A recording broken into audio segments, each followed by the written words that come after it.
Pues buenos Gracias. días a todos.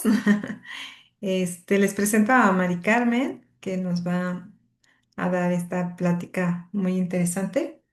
Y pues gracias por conectarse con nosotros. Gracias, Mari Carmen. Ay, pues gracias a todos. De verdad que esta conversación, porque así espero que pueda ser, para nosotros es muy relevante. En el Instituto IRMA, pues queremos compartirles cuál es nuestro hacer, por qué hacemos lo que hacemos, cómo lo hacemos, cómo esto nos puede aportar en nuestra vida cotidiana. Y esa es la intención del tema del día de hoy, que ustedes podrán decir, como maternidades invisibles. O sea, buscamos un título que reflejara lo que nos está sucediendo en el día a día y qué podemos hacer al respecto, aun cuando no sea un tema que me haya tocado en la vida, o sí, o lo hayan experimentado alguna colaboradora, alguna persona en la familia o yo en carne propia, y que podamos saber qué podemos hacer, cómo podemos hacer para cambiar nuestra mirada, para dejar de invisibilizar las necesidades de los demás y digamos que vayamos creciendo en un modo de que la dignidad se vuelva costumbre. O sea, el trato digno, el trato amable se vuelva costumbre en nosotros. Y yo estoy segura que en la empresa es algo que también pueden hacer crecer y mejorar entre colaboradores, entre amigos, entre familia. Entonces, bueno, con esto les doy la bienvenida a todos y vamos a empezar a hablar de este tema que le llamamos maternidades invisibles cuando un bebé no llega a nacer. Y para empezar este tema, ahorita antes de de compartirles pantalla, quiero como que todos nos pongamos en el modo de que estamos en la calle y vemos una persona que se tropieza. ¿Qué hacemos? ¿Qué decimos? Y se tropezó terrible, así, salió volando, sangre, moretón, llanto, o sea, ¿qué hacemos? ¿Cómo la vemos? Hay algo que yo no sé, lo hemos hecho un poco cultural como buenos mexicanos, seguro les ha pasado. Te tropiezas y lo primero que te dicen es, cuidado, ¿no? Y tú así, pues no, tuve cuidado, ya me caí, estoy tirada, ¿no? ¿Qué es lo que esperas cuando tú estás con una herida, cuando estás lastimado? Esperas que te digan, ¿dónde te sobo? ¿No? ¿En dónde te duele? ¿Qué puedo hacer por ti? O sea, dejar de ser invisible para la persona que está pasando al lado mío. Y eso es algo que lo vamos traspolando a muchas esferas de nuestra vida, a muchos temas. Y este tema que nos compete el día de hoy, que es la maternidad invisible, pues no puede ser la excepción. O sea, ¿qué es lo que se espera de nosotros? ¿Qué espero yo como persona que se tropezó, me salió sangre, quizá me fracturé? Pues espero que me digan, ¿dónde te duele? ¿Qué puedo hacer por ti? No, ¿por qué no te fijaste? ¿No? ¡Oh, qué barbaridad! ¡Qué irresponsable! ¿No?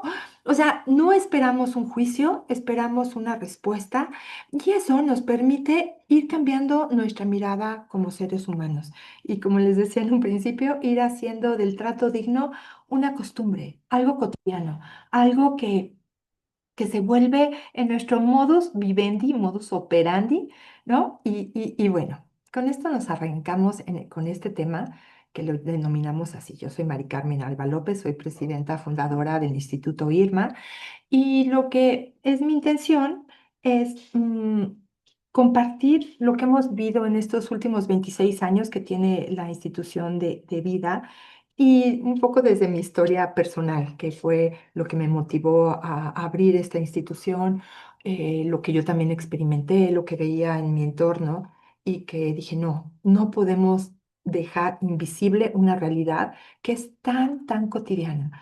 Seguramente si preguntan a su alrededor podrán encontrar más de una persona que ha perdido un hijo antes del nacimiento, quizá en la etapa temprana, en los primeros meses del embarazo, o en el primer trimestre o una etapa tardía, o que se haya realizado un aborto. O sea, tan solo preguntando en nuestro entorno cercano podemos encontrar muchas personas.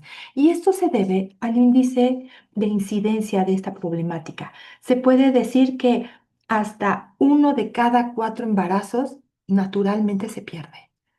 Por supuesto, lo más común es en la etapa temprana, a veces incluso cuando la mujer no llega a darse cuenta que está embarazada, que es cuando podemos aumentar el porcentaje, o sea, los principales pérdidas que se dan son en el primer trimestre del embarazo, pero eso no exime la posibilidad de que se dé una pérdida en cualquier etapa del embarazo. Entonces, bueno, con esto y por supuesto al final, o sea, vamos a dedicarle unos 40 minutos a esta conversación. Si alguien gusta, puede levantar su manita digital o abrir el micrófono o escribir en el chat alguna pregunta. Entonces, ¿a qué nos referimos cuando hablamos de maternidades invisibles? Cuando dejamos de vernos unos a otros, cuando dejamos de vernos unas a otras.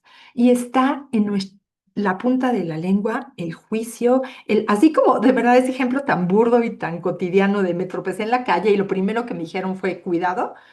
Tenemos en la punta de la lengua el juicio, el ¿por qué no te cuidaste? ¿Por qué hiciste esto? Claro, ya pasó y ahora estás, ¿no? Ahora estás llorando y no te fijaste. Cualquiera de esos escenarios. Entonces, cuando dejamos de vernos unos a otros, empezamos a ser invisibles. Cuando no nos ven y no respetan el anhelo de maternidad, el anhelo de paternidad, que pudo haber crecido desde mi infancia, ¿no? Eh, y cuando no respetan mi duelo. Creo que ninguno de nosotros nos atreveríamos en un funeral decirle al deudo, a la persona que acaba de perder a su ser querido, no nos atreveríamos ni de relajo decir, ay, pues claro, se murió porque seguro no se fijó y no vio al coche que venía, qué barbaridad, qué irresponsable. Jamás nos atreveríamos a hacer eso. Pero ¿por qué si nos atrevemos cuando alguien se encuentra en una situación de pérdida de su embarazo, en cualquier etapa de su embarazo? Entonces, a veces también el miedo, la presión, la dificultad nos puede llevar a no abrazar esta nueva identidad que estoy experimentando, que es la identidad de madre, la identidad de padre. Y esto me dificulta aceptar o pedir ayuda. Y aquí la invitación principal es a que revisemos nuestra mirada. ¿Cómo nos vemos a nosotros mismos? ¿Cómo nos hablamos? ¿Qué nos decimos? ¿Somos valiosos? ¿Nos hablamos con cariño? ¿Nos hablamos con ternura? ¿Somos más compasivos, de decir, bueno, está bien, fallé en esto, puedo salir adelante, con nuestros pares, con los iguales a nosotros? ¿Cómo nos vemos? Con esa actitud arrogante de, no, yo nunca me equivoco, ¿no? Y a lo mejor soy exigente hacia nuestros colaboradores en la oficina, en nuestras relaciones de amistad, de familia o directivos. ¿Cómo es nuestra mirada? Cuando nosotros respondemos a eso, podemos y nos revisamos, podemos pulirla y cambiarla y suavizarla. Bueno, hasta nos pasa cuando vamos en el coche. De verdad, cuando vas y el típico que se te mete y entonces y sale fuego de los ojos y te dice, y claro, y usted no se fijó. Y te acostumbras a eso. En cambio, cuando eres de las personas que cedes el paso, que no lo cedes así de, córrele, pásele, ¿no? Ándele, baboso, ¿no? O sea, cuando vamos puliendo nuestra mirada, estaremos listos para contagiarla y estaremos listos para tener un estilo de vida más empático y que esa empatía nos lleve a la acción. Y eso es la compasión. Entonces, ¿qué sucede cuando no somos vistos ni atendidos? Con este ejemplo. Pasaron, y es más, bueno, a mi mamá le pasó. Él no estaba de viaje, ya estaba el lugar nevado y se resbaló y se cayó. Y la gente la brincaba. Claro, era en un país en donde están como muy temerosos de las demandas, que si lo mueves, que si no sé qué, que si le causas un mayor daño. Pero el extremo fue, la gente la brincaba y la dejaba en el suelo. O sea, yo estoy de acuerdo que no seas imprudente y no muevas al que se cayó, que puedes ocasionarle un mayor daño, pero ¿no podías sentarte a su lado, tomarle de la mano y decir, aquí estoy, a quién le llamo, qué hago por ti? Entonces, cuando nosotros no somos vistos ni atendidos, empezamos a enfermarnos, a acumular enojo, frustración, y llega un momento en que quitamos con quien se deje. ¿Qué tal? Llegamos a la casa, a mí me trataron mal, no me vieron, no me atendieron en la necesidad particular que tenía en este momento, y llega y tu hijo te dice, oye, papá, le ladras, no me falta que le muerdas, ¿no? Y no nos damos cuenta que el enojo y el cuerpo son los mensajeros que nos van a reflejar ese sentimiento contenido, ese enojo e indignación por la injusticia, por la falta del trato digno, por la falta de atención. Y eso no es solo es lícito, es necesario para movernos, para motivar a hacer, a pensar, a cambiar positivamente, a encontrar soluciones a lo que sea. Claro, podemos caer en un escenario de enojo inútil. El enojo inútil es el que no identifico. No identifico de dónde viene, qué me lo provocó, por qué tengo tanto enojo contenido, por qué grito y reacciono. Y esto es cuando no lo gestiono, cuando no identifico de dónde viene, cuando no lo canalizo, y eso lleva a la violencia. De verdad, muchas veces cuando vemos manifestaciones y sobre todo esas que la gente grita y viene desbordada, pues muchas veces el mensajero que hay ahí a través de ese enojo es esa indignación, ese sentimiento de injusticia. Y que puede llevar, si yo no lo gestiono, a que nada más me coma ese enojo y que lo acumule en resentimiento y así se convierta en un modo de vida. Eso puede pasar cuando hablamos de una persona que ha perdido un hijo antes del nacimiento. Una persona me refiero a una madre, a un padre, a un hermano, a un primo, al nieto, ¿no? O sea, son cosas que pueden experimentarse y quizá como no lo vemos, sí, el embarazo en el primer trimestre no se nota, ¿no? No se nota, no se ve, uno no se da cuenta qué está sintiendo la persona, cuáles son sus temores, sus necesidades. Y entonces, lo que podemos hacer, y de verdad, partir de este desafío y esta invitación a reconocer que toda persona es digna de ser vista y atendida en su necesidad. Y saber y ser muy conscientes que si esto no sucede, estamos orillando a que la persona siga caminando con heridas, o yo mismo, si no me volteo a ver, si no identifico de dónde viene mi frustración, mi enojo, mi tristeza, eh, podemos seguir caminando con ese corazón herido y así vemos y tratamos a los que tenemos cerca.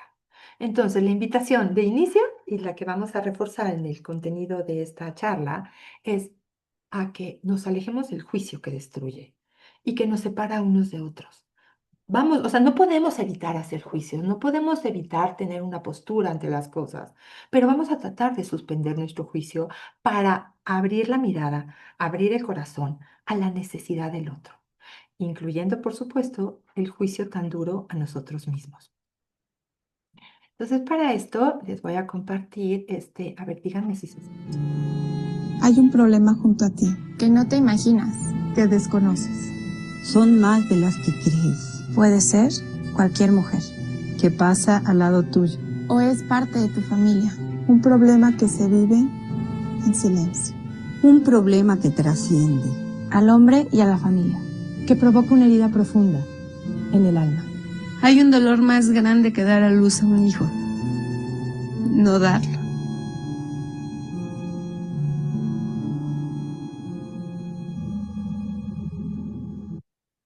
Esta es la realidad que vemos en Irma.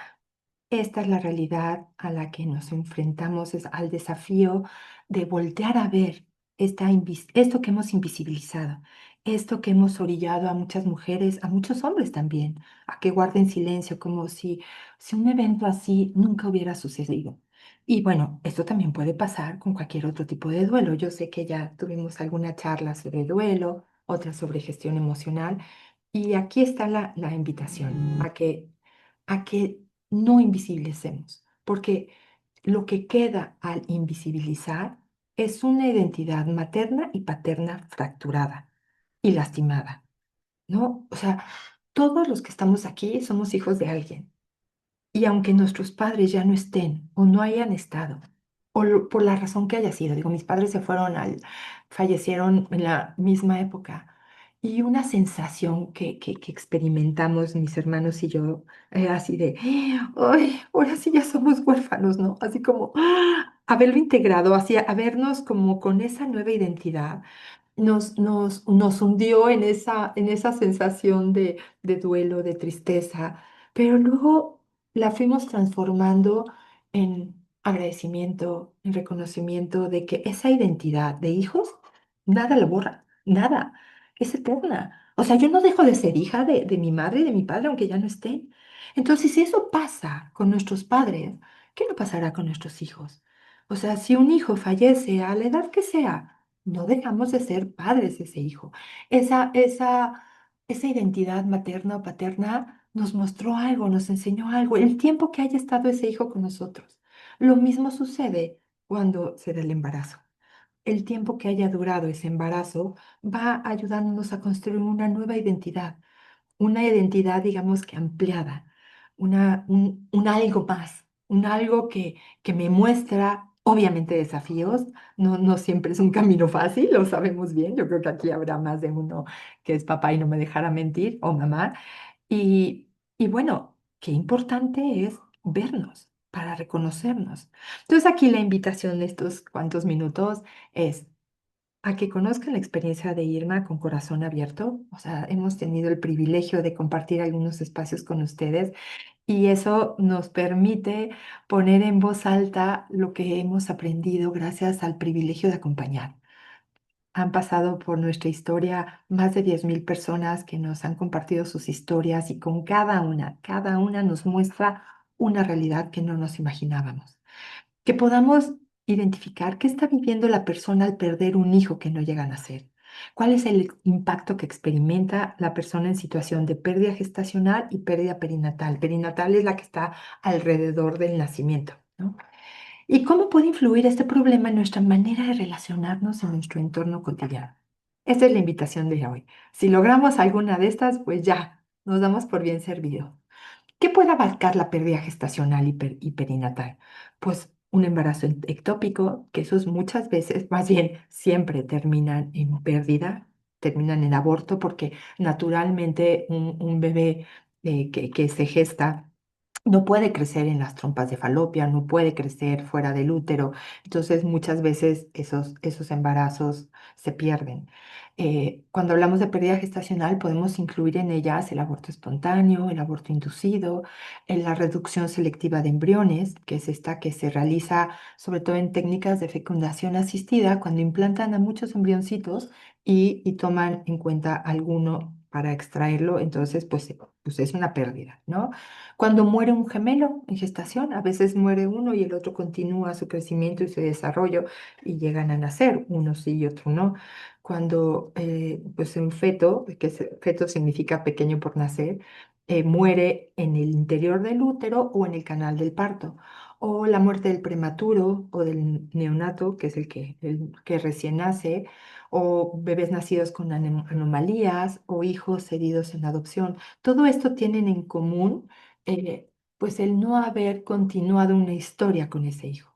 ¿Y eso qué significa? A veces caemos en esta creencia de que existe un dolorímetro y decir, este duele, este no duele, no, no. Bueno, a una persona que se le murió un hijo a los 20 años, eso sí es dolor. Tú que ni lo conociste, no es dolor. No fue nada, no lo viste, no lo sentiste. Entonces empezamos a caer en estos juicios que nos llevan a regresar a esta actitud de no ver al otro en su necesidad. ¿Qué creencias son más comunes alrededor de estas pérdidas? Y justo van en esta línea. Llegamos a pensar que entre mayor es el tiempo de gestación, es más grande el dolor por la pérdida, ¿no? Así como, eh, pues sí, era más grande, pues el dolor es más grande. Era chiquito, no existió el dolor. ¿Hubo un cuerpo que enterrar? Sí duele. No hubo un cuerpo que enterrar, no duele. Entonces, estas son creencias comunes que nos van alejando y nos llevan a instaurarnos en esta creencia de que podemos medir el dolor. Y no, el dolor es personal, es individual. No podemos minimizar ninguna pérdida, ningún fallecimiento de un ser querido o incluso de un no ser querido. A veces nos impacta, ¿no? Alguien que me caía mal y falleció y te trae al recuerdo, híjole, lo que pude haber hecho y pude tener otra actitud, lo que sea, ¿no? No podemos medir el dolor, es personal, es individual. Eh, y claro, en estos escenarios hablamos de la pérdida de un hijo, aun cuando ese hijo no haya sido esperado. Habemos muchos que quizá fuimos el pilón, el chin, estoy embarazada, ¿no? muchos de nosotros es que estamos aquí, probablemente fue la historia de nuestros padres. Igual no siempre causó alegría, emoción la noticia del embarazo. Quizá pudo haber causado miedo, ¿no? Ansiedad, decir en la torre, ¿y ahora qué voy a hacer? Yo tengo una foto cuando nació mi primer hijo, que hoy tiene 33 años, y estoy así, viendo al bodoque sobre la almohada, y yo así. Así está la foto. Y justo estaba reflejando mi sentir. Es decir, ¿y ahora? ¿Y dónde está el instructivo? ¿Y cómo le voy a hacer? ¿No? Pero eso no quiere decir que no fui aprendiendo, que no fui integrando, ¿no? Y que por más miedo que haya tenido, pues también puedo aprender de eso. Entonces, ¿qué es lo que sí pasa? A menor edad de ese hijo, nos quedamos con más sueños, con más expectativas y con menos recuerdos. No tengo nada concreto, material para recordar, para integrar, para elaborar el duelo. A mí algo que me impacta y seguro les ha de pasar algo similar. Y yo así desde el recuerdo más lejano que tengo de pues un accidente de avión, un terremoto. Yo decía, pues ¿para qué andan buscando? ¿Qué ociosidad? Se quemó, se rompió todo, no, nadie sobrevivió, pues ¿para qué están busque y busque, ¿no? Pues justo, quiere los seres queridos tener la evidencia de que su familiar, de la persona que esperaban después de ese vuelo que llegara, y tienes que certificar que ya no va a regresar. ¿Cuántas historias no conocemos de se cayó el avión y justo se desprendió una parte y cayó en no sé dónde entre los arbustos y esa persona fue la única que se salvó? Entonces, es natural que busques un cuerpo para enterrar, lo que haya quedado. Es importante. ¿Por qué la angustia de las madres buscadoras? ¿Por qué? Porque tienen que certificar que su hijo de verdad ya no va a volver. ¿Y dónde está? ¿Y dónde quedó? ¿Y a dónde se fue? ¿No? Entonces, eso es cierto. A menor edad quedan más sueños sin resolver y menos recuerdos. La muerte fetal, por supuesto, a medida que el hijo va creciendo, se puede generar un mayor trauma, mas no podemos hablar de ausencia de dolor ni de vacío, porque el tener el hijo en nuestros brazos se vuelve una realidad, por supuesto, más presente y las expectativas son mayores y la vinculación con el bebé puede ser mayor, aun cuando quizá en un principio lo rechacé o no lo esperaba o lo que sea, ¿no? Claro, a mayor edad, pues más expectativas de que se logre, de que trascienda, de que todo bien, ¿no? Entonces, el embarazo y la pérdida gestacional impactan en todo nuestro ser. Hay una transformación impresionante. No dejo de sorprenderme cómo los cambios hormonales, cómo a nivel molecular, o sea, las células más pequeñitas que existen, empiezan a recibir una información. Y esa información nos transforma desde dentro. ¿Qué pasa en el embarazo y en la gestación? Empieza a desarrollarse una unidad biológica con el embrión que desde los primeros días empieza a desarrollar un sistema vascular y nervioso propio. Ese pequeñitito ser, ¿no? Cuando se une el óvulo y el espermatozoide y que ya no entra ninguna información genética a partir de ese momento y que puede darse desde las primeras 24 horas después del acto sexual, tiene toda la información genética del padre y de la madre. Tiene ahí clarísimo cuál va a ser su personalidad, si va a heredar el temperamento del padre, del abuelo, de la abuela. Ahí está esa información y no entra mayor información a partir de ese momento. Se cierra esta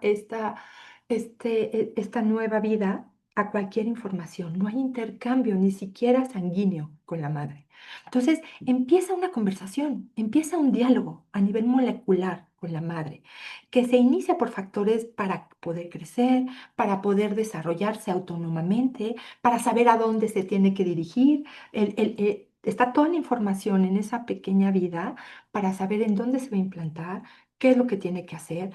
La madre no tiene que hacer absolutamente nada, es más, probablemente ni sabe de la existencia de ese hijo porque muy probablemente ni siquiera haya perdido la menstruación. Entonces, a partir del quinto día, se va a intensificar ese diálogo a nivel molecular al pasar el embrión por las trompas de falopio. Y eso se vuelve mucho más intenso.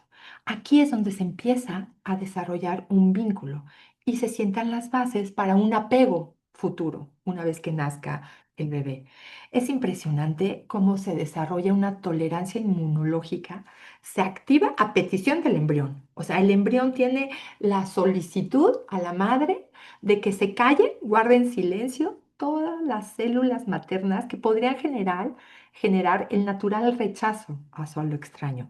Todos hemos experimentado una astillita, una herida, como el cuerpo lo rechaza y manda señales para quítamela, quítamela, no debe estar aquí. Puedes mandar señales de fiebre, de infección, de lo que sea, porque son lo que le llaman las células asesinas naturales que se deshacen de cualquier cuerpo extraño.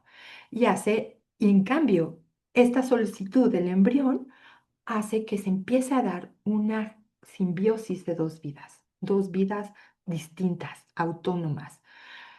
Y entonces esta interacción y comunicación a nivel biológico, cercana, sofisticada, pero también afectiva, lleva a la mujer embarazada a experimentar alternaciones plásticas en todo su sistema nervioso, en su sistema límbico, en el sistema hormonal. Por eso está la mujer embarazada sensible, llorona, está como centrada en todo lo que se está produciendo en su interior, no necesariamente a nivel consciente. Y esto especialmente en los niveles de oxitocina y vasopresina, estas mm, hormonas que ayudan a la formación del apego. Es la hormona del vínculo. Por ejemplo, cuando nosotros abrazamos a alguien, ¿no? Y si hacemos ese abrazo lindo de corazón a corazón, o sea, estás haciendo crecer ese vínculo y es a nivel fisiológico. Entonces, en la maternidad se da algo único, independientemente si ese hijo haya sido buscado, esperado, amado, querido, buscado o haya causado una crisis o noticia. Hay este vínculo que empieza desde lo fisiológico.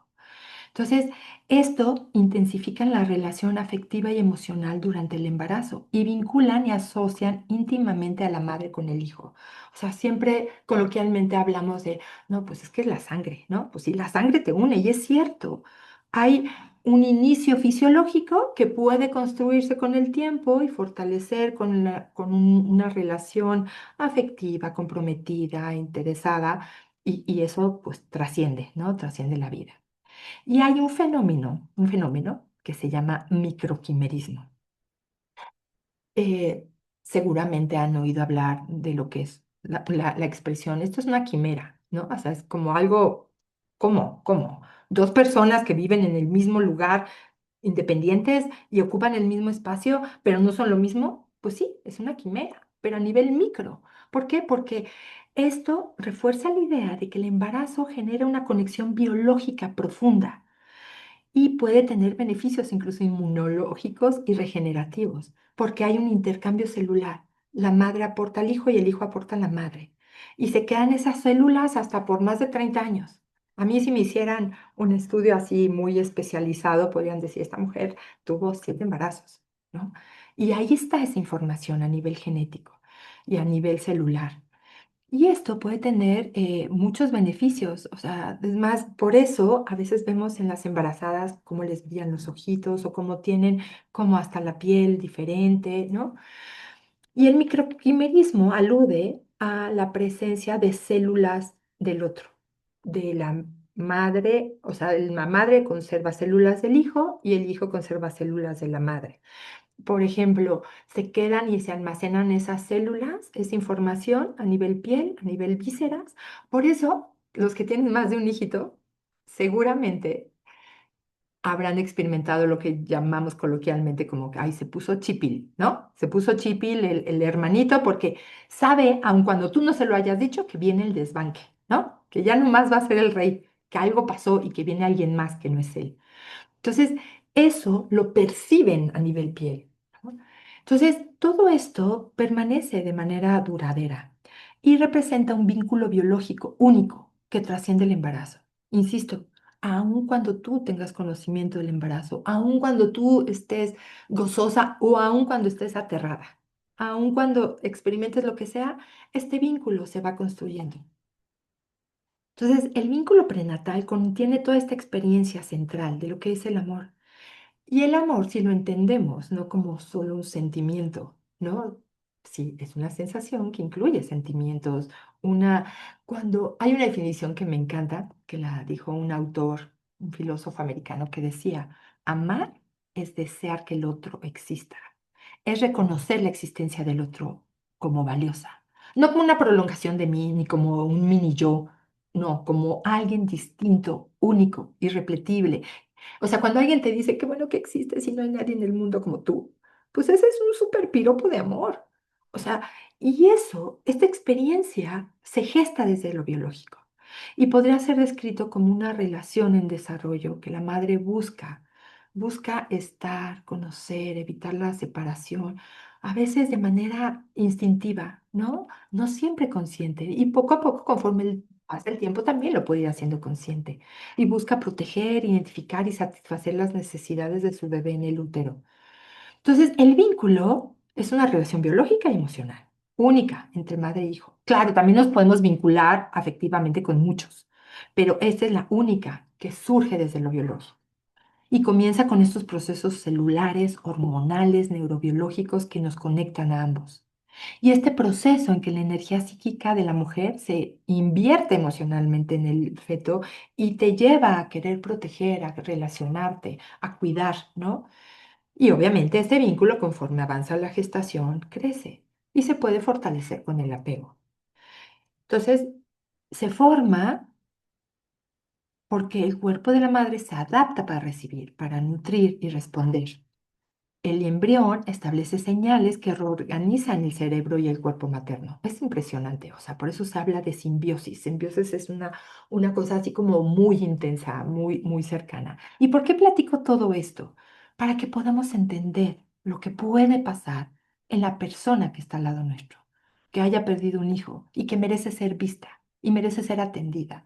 ¿Por qué? Porque cuando nosotros no reconocemos lo que experimentamos, no empezamos a actuar y lo empezamos a reflejar y empezamos a somatizar y empieza nuestro cuerpo a mandar señales, como les decía en el principio.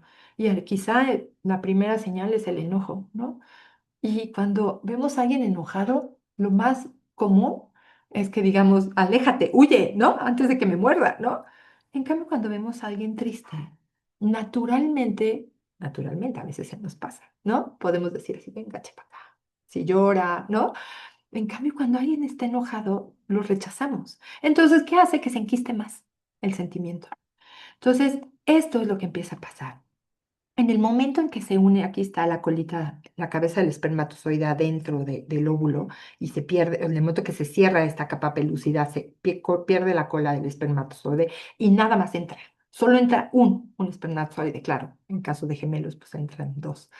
Este, y aquí inicia el intercambio de mensajes y que van mucho más allá de que la madre conozca siquiera de la existencia de ese hijo. Y entonces, y aquí nuestro tema, ¿y si el bebé no llega a nacer? Entonces el vínculo desaparece. Pues platicamos esto que les decía, no dejamos de ser hijos de nuestros padres y si no dejamos de ser hijos de nuestros padres, tampoco dejamos de ser padres de nuestros hijos. No desaparece. Es un vínculo que trasciende el tiempo, la distancia, ¿no? A que estemos o no en comunicación, eh, es un vínculo, es algo perdurable. Entonces, se vive un duelo. Siempre que hay una pérdida, siempre que alguien muere, en cualquier situación, hay un duelo, hay un duelo que elaborar, una tarea que realizar, a ver qué pasó, cómo reorganizo todo lo que estoy viviendo, cómo lo integro en mi vida, ¿no? Y sí, alrededor de este tipo de duelo muy particular, de hecho, eh, ahora sí que los estudiosos se han limitado a hablar de una identidad para el padre que pierde un hijo. Una esposa que pierde un esposo adopta la identidad de viudez, pero un padre que pierde un hijo no se le llama de ninguna forma, o sea, como que, ¿cómo crees? ¿No? O sea, eso no es parte de lo esperado, no es parte de lo que sueño en la vida, ¿no? Lo que esperamos es que los hijos entierren a los padres, no al revés, ¿no? Y menos que se vayan esos hijos que no alcancé a conocer, que no alcancé a cunar, a abrazar, a ser testigo de su crecimiento, ¿no? Y hay una cantidad de creencias y situaciones comunes en este duelo. Muchas veces la mujer piensa que ha sido castigada, que no merece ser madre, o o merece ser castigada, ¿no? Sobre todo si ella recurrió a una práctica de aborto, llega a experimentar una sensación de no merezco, ¿no? Y en cualquier situación, pues esto es muy triste, es injusto. La pérdida llegan a decirte, bueno, pues como es común y es un proceso natural, ay, mi abuelita perdió 5 bebés y ahí seguía. Pues sí, pero no sabías lo que traía en el corazón, no sabías cómo vivía su vida. Y entonces se llega a negar la existencia del duelo. No, pues no hay duelo, pues como a todo mundo le pasa, ¿no? Entonces volvemos a minimizar. O no debe existir. ¿Por qué? Pues si recurrió a practicárselo, si ella no quería a ese hijo, pues seguro no le duele, ya estar como fresca lechuga, ¿no? Y entonces caemos otra vez en el juicio. Y entonces la persona no merece ser consolada, no merece ser acompañada o no tiene derecho al duelo. Y crecemos con esas creencias. O a veces la persona empieza a desarrollar enojo con Dios, ¿no? O con la vida, o vergüenza, ¿no? Por no haber cuidado como debía, por no haber hecho lo que debía, ¿no? Por haber pensado tal cosa. A mí me pasó cuando tuve mis dos primeros hijos, estaban muy pegaditos unos de otro, ¿no? Se llevaban 1 año, 4 meses. Digo, estábamos muy chicos, mi marido y yo, y la verdad, pues no era tan complicado, ¿no? Eh, Sin embargo, pues la economía no estaba tan fácil. Y cuando me percato de la noticia de que estaba embarazada de mi tercer hijito, pues dije, chin, ¿no? No salieron fuegos artificiales como salieron con la noticia de mi primer hijo y de mi segundo hijo. Y ese simple hecho, no saben cómo me lo cobré. Perdí a mi tercer hijo a las 11 semanas de embarazo y yo no tenía derecho a ser consolada porque yo lo rechacé en mi corazón, ¿no? Y crecí y viví muchos días pensando eso y trabajando y teniendo enojo y incluso siendo hasta menos cariñosa con mis otros hijos porque decía, claro, por su culpa, ¿no? Porque como ya tenía dos, ¿cómo me iba a atrever a tener un tercero, ¿no? Entonces son estas creencias que uno va integrando y va empezando a construir una culpa no sana, una culpa tóxica, ¿no? Una culpa no real. Y muchas veces cuando hay la muerte de alguien, hay presencia de culpa, en muchas ocasiones, porque empezamos a tratar de encontrar respuestas y qué pasó y qué hubiera hecho y si yo hubiera actuado de esta forma y si hubiera ido a otro médico. Y entonces empezamos con los hubiera y caemos en una irrealidad, que no podemos controlar todo, no podemos controlar qué hubiera pasado o qué pasó, ¿no? Entonces, también guardamos silencio. ¿Por qué? Por temor a no ser comprendido. Pues, ¿para qué voy a andar diciendo, para que me digan, ah, mi abuelita perdió 5 y tú estás aquí llorando? Ay, no, pues mejor no, mejor no digo nada, ¿no? O a ser juzgado. O empezó a manifestar tristeza, depresión.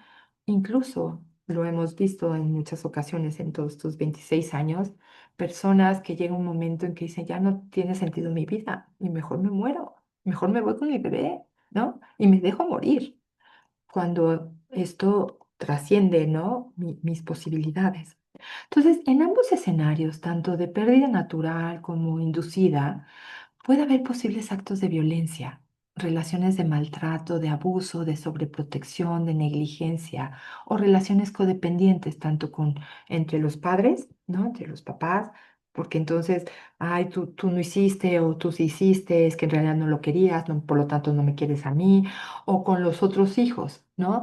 Actos de violencia o maltrato, porque pues me desquito con el que esté cerca eh, de negligencia, porque entonces, híjole, este bebé que nació después del que perdí, lo tengo que cuidar, porque como al anterior se me murió, este lo voy a cuidar y no lo voy a disciplinar, y entonces me vuelvo súper permisiva o permisivo, ¿no? Y esa negligencia es otro tipo de maltrato. Entonces, todo esto puede iniciar en la persona como víctima, ¿no? Como víctima de no haber sido vista y atendida, o como perpetradora. ¿Por qué? Porque desquito mi enojo con el que tengo cerca. Este es un dolor más allá de las emociones. Se pierde un hijo. No es que soy sensible, no que soy ay, muy emotiva. No, no. Se pierde un hijo. Es un dolor innombrable, porque normalmente no hay funeral, no hay ataúd, no habrá una tumba. El tamaño del cuerpo cuando es en el primer trimestre, pues como que hasta desaparece. No, no queda nada, no se ve, no es evidenciable, ¿no? o llega a ser considerado como desecho biológico y eso te genera una indignación, un oye, pero ¿por qué? ¿No? Si hasta cuando te amputan un brazo le dicen, ¿qué hago con su brazo? ¿No? Y cuando pierdes un hijo chiquitito, no te lo dan, ¿no? No hay un cuerpo que enterrar. Entonces, pues es muy complicado. Y esto pasa tanto en la maternidad como en la paternidad. El hombre, a diferencia de la mujer, como no inicia el vínculo desde lo biológico, necesita ser ayudado para asumir su paternidad.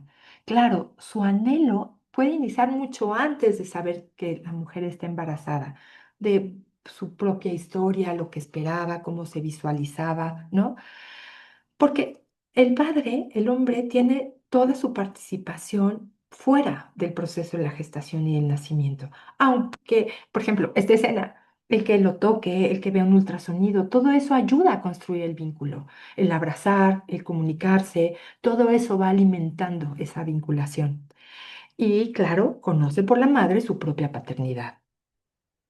Y esto que les decía, o sea, siempre somos padres de nuestros hijos, aunque la vivencia de esta maternidad y paternidad queda definitivamente truncada por la muerte, porque ya no me relaciono con ese hijito, ya no está, ¿no? O sea, no me relaciono, pero eso no quiere decir que no hay un vínculo. Esto no elimina su carácter real de la vinculación. Nada podrá borrar el acontecimiento de esta vida nueva que pasó por nuestro mundo y por nuestra historia. Por eso es importante integrarla, ¿no? Con un nombre, con un apellido. O sea, confirmando, el hombre inicia el vínculo desde lo cognitivo, desde lo intelectual, desde la razón, ¿no? Desde el conocimiento de la existencia de su hijo en el vientre de la madre. En cambio, la mujer lo desarrolla desde los cambios fisiológicos, que mueven la parte afectiva y emocional, sumada al conocimiento del embarazo, ¿no? Entonces, fíjense ahí cómo nos complementamos y por eso no podemos eh, desatender lo que siente cada uno.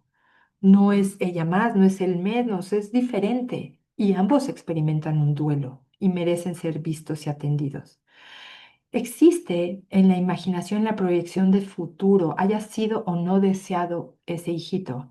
Se forma el vínculo muy estrecho y cuando termina de forma brusca o inesperada, en muy poco tiempo de sentir alegría, ilusión o felicidad, se pasa a vivir las emociones más desesperanzadoras que existen.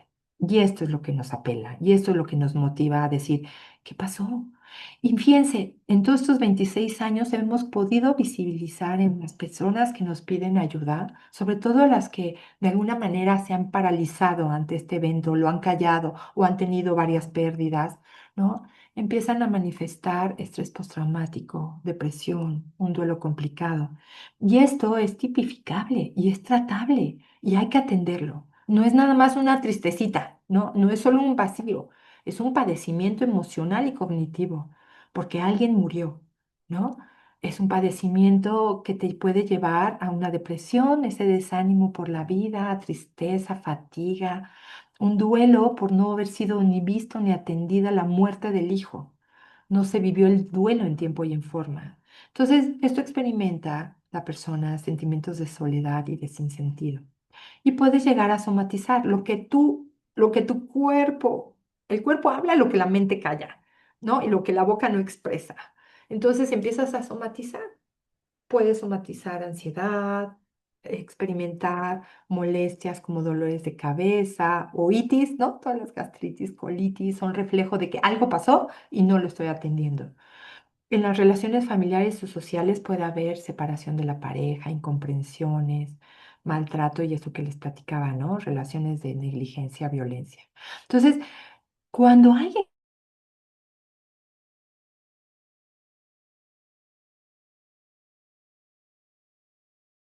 edad, pero termina siendo un autogol, porque en términos futboleros nos damos cuenta que al final eso no te va a ayudar.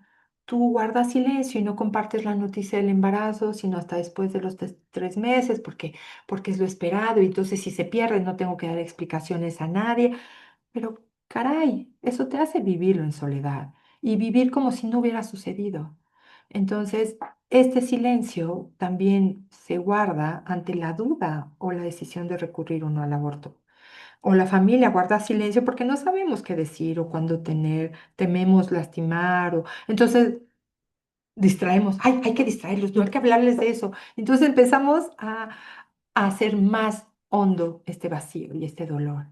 Y esto puede incidir en la salud mental. Tiene el riesgo de bloquear nuestras emociones y sentimientos y puede llevarnos a extremos como si no lo digo, no existe. Ah, pero el cuerpo lo manifiesta y pide auxilio.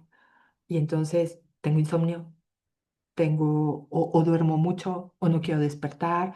Y entonces justo, ay, me dio mucha ternura hace poco una reportera su jefe le pidió que nos entrevistara porque acababa de perder a su segundo hijo en un lapso de 4 meses. Y entonces me decía, es que no sabes, mi jefe está de un enojón, nos trata mal y todo, pero eso sí, me dijo, venlas a entrevistar para que hablen de esto. No, no me toquen a mí, ¿no? No me toquen a mí, pero sí manifestaba su enojo en su oficina. Entonces, ya para terminar, en conclusión, ¿por qué duele tanto? Ay, bueno, es que no lo conocí, no lo vi, estuvo muy poco tiempo, tampoco lo llegué a sentir o yo llegué a pensar de que pues no me va a doler porque pues, fiu, ¿no? Se perdió, en realidad no era el momento de estar embarazada y de tener un hijo. O digo, "Ah, igual no lo anhelaba. O si no tenemos una historia, ¿por qué me va a doler? ¿O por qué es tan común? Pues sí, por todo esto, todo esto duele tanto. Por lo que platicábamos muy al principio de que me quedé con sueños, me quedé con expectativas, me quedé con ¿y qué hubiera pasado? Entonces, para cerrar, ¿qué podemos hacer? O sea, no es suficiente con decir, híjole, ya que conozco todo esto, bueno, pues a lo mejor voy a ser más empático con los demás. Sí, es tratar de ponerte en el lugar del otro, entenderlo lo más posible, aunque no lo entiendas, pero también hacer algo al respecto. No solamente es así de un abrazo y tan tan, ¿no? Sino, ¿qué puedo hacer por ti? Y sugerir atención profesional, y para eso estamos en nuestra institución, cuando la persona identifique la necesidad, cuando diga, ya no puedo más, estoy paralizada, no puedo tomar decisiones, no puedo concentrarme, no sé cómo relacionarme, no sé qué hacer, no sé qué sentir, no duermo. En ese momento es momento de pedir ayuda profesional. Y también que sepamos que el lenguaje que utilizamos modifica nuestra manera como percibimos y como recordamos las cosas. Entonces, por favor, vamos a evitar ante todo frases como, ah, bueno, pues ahora sí que era un embarazo chiquito. Al fin, vas a poder volver a embarazarte. O si tenía otros hijos, bueno, tienes que ser fuerte, ¿no? Hay otros hijos que tienen que velar por ti. Pues esos hijos también merecen saber que estás dolida por el fallecimiento de su hermanito, ¿no? Y no hacer como si esto no hubiera sucedido. Ay, o por algo se dio, seguramente venía mal. Ah, ok. Si tenía cualquier anomalía, entonces ya no lo ibas a querer, ¿no? O ya tienes un angelito en el cielo. Pues qué mala onda, Dios, ¿no? Pues al fin que ya tiene un chorro, ¿por qué se lo llevó? O sea, estas frases terminan siendo muy inadecuadas. Y claro, también en cualquier escenario, sepamos que sanar no es lineal. La persona también es libre de solicitar ayuda, pero debe aprender a identificar que la necesita. Si no identifica que la necesita, no va a acceder a ella, ¿no? Pero no podemos dejar de ofrecérsela. Y saber que algunos rituales nos van a ayudar a elaborar la pérdida. Nos ayudan a certificar la muerte, a ayudar a aceptar la realidad, eh, quitando la esperanza de retorno, lo que les decía. O sea, híjole, y si estaba allá? ¿Y si no cayó en el avión? ¿Y si no cayó encima? ¿Y si no murió? ¿Y si, no? Nos permiten despedir con dignidad. Y bueno, así ya nada más estas ideas, todo esto nos ayuda a materializar la pérdida. Nuestras tradiciones nos ayudan muchísimo a ponerle en un lugar, ¿no? Ante la falta del cuerpo, hacer acciones en nombre de, ay, voy a regalarle a esta mamá que está sola, que tiene dificultad, una ropita en nombre de mi bebé, ¿no? Y en nombre de mi bebé que se llama así, ¿no? Yo a mi bebé que perdí se llama Santiago y está ahí en el altar familiar. Ayuda a reconocer el significado de su existencia, qué significado tiene en la vida de los padres de la misma familia. ¿Y qué nos ofrece? pues nos ayuda a asimilar en compañía el hecho. Tenemos apapacho, conversación, abrazos, espacio. Esta es una fuente en donde cada velita simboliza el nombre de cada bebé perdido en un ritual que hicimos en una comunidad y que de verdad dio mucho consuelo y fue muy lindo. Entonces nos ayuda a recordar, nombrar, poner en voz alta, poner en un lugar, ¿no? Esto también es un símbolo muy lindo, un memorial, mandar un globo al cielo, prender una velita, hacer una carta. Entonces, pues todo esto que hemos podido conocer en estos 26 años nos da evidencia de posibles efectos en la salud mental de la persona, que pueden incidir en la disfuncionalidad familiar, laboral, social, académica, y que con la ayuda de un acompañamiento profesional interdisciplinario, las personas pueden recuperar una vida funcional y plena de sentido. Entonces, recordemos, el enojo habla, es el mensajero y nos ayuda a recordar que quien es mirado mira y desea el bien del otro en correspondencia. Entonces, vamos a favorecer que la persona, que nosotros mismos también caminemos libre, ligero, sin resentimientos, dando respuestas, no reacciones y, y validemos y demos contención adecuada y oportuna a la persona y reconociendo que principalmente la mujer es soporte emocional de la familia. No quiere decir que debe estar sola, que necesita del hombre, que él es otro soporte, ¿no? Que cada uno aporta distinto a la relación y podemos acompañarlos a lograrlo.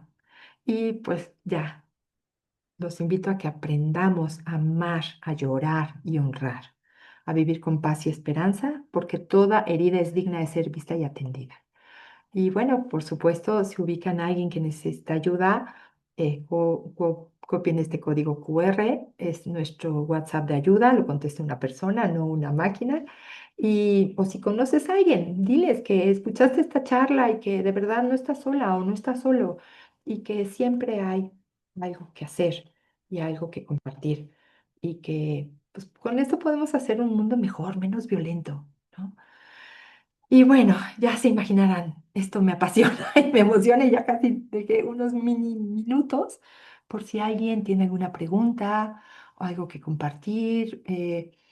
Si quieren, vuelvo a través de Claudia también pueden conocer el WhatsApp de ayuda por si alguien lo identifica. Tenemos convenio con grupones para apoyar a quien lo necesite en las primeras sesiones y bueno, entonces, pues bueno. Eh, Muchísimas gracias. Gracias por estar aquí. Gracias por escuchar. Muchas Gracias. gracias, Mari Carmen. Gracias por tu plática. Y bueno, muchísimas gracias a todos por conectarse. Estamos aquí a sus órdenes. Gracias, Claudia. Y bueno, cualquier cosa, ahí está el dato y con mucho gusto, si tienen alguna inquietud, nos pueden escribir y estamos para servirles. Gracias, gracias a todos. Gracias, gracias, que estés muy bien. Igualmente, Claudia. Gracias. Gracias.